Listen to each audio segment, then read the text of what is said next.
title of today's hearing is America on Fire, FIRE being an acronym for Financial Independence, Retire Early. Will the crypto frenzy lead to financial independence and early retirement or financial ruin?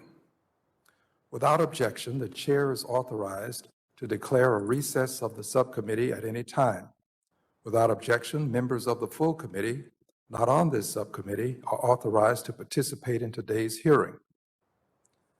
And I'd like to note that a Mr. Brad Sherman, who is a part of the full committee, without objection, will be accepted as a participant. With the hybrid format of this hearing, we continue to have some members and witnesses participating in person and others on the WebEx platform. I remind all members participating remotely to keep themselves muted when they are not being recognized. The staff have been instructed not to mute members except where a member is not being recognized and there is inadvertent background noise. Members are also reminded that they may participate in only one remote proceeding at a time. If you are participating remotely today, please keep your camera on. And if you choose to attend a different remote proceeding, please turn your camera off. I now recognize myself for 2 minutes to give an opening statement. It is my pleasure to open the second in a series of Financial Services Committee hearings on issues related to cryptocurrency and digital assets. Most of us in this room are old enough to remember these financial calamities that cost so many so much. The 2008 mortgage crisis, the Alan Stanford Ponzi scheme, the Bernard Madoff Ponzi scheme. In each of these cases, and in others that I haven't enumerated, investors and financial institutions suffered severe losses, then sought and or received bailouts from the federal treasury.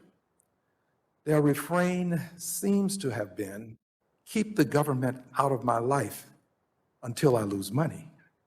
So today, we ask, will there be a bailout of digital asset investors if their investments' market value drops to zero?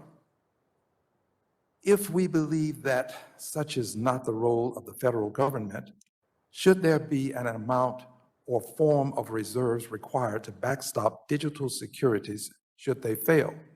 Or instead, are today's investors in digital assets entirely reasonable in expecting the federal government to provide a backstop in certain cryptocurrencies should these digital assets become large enough to have a systemic impact on our economy? If so, should there be greater federal oversight and rating agencies to evaluate the risk and performance of these digital assets?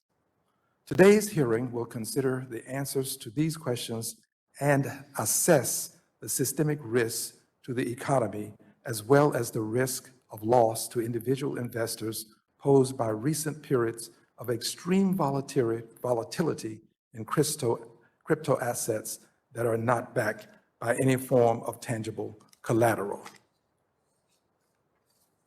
It is now my pleasure to yield to the ranking member, whom I must congratulate, Mr. Emmer.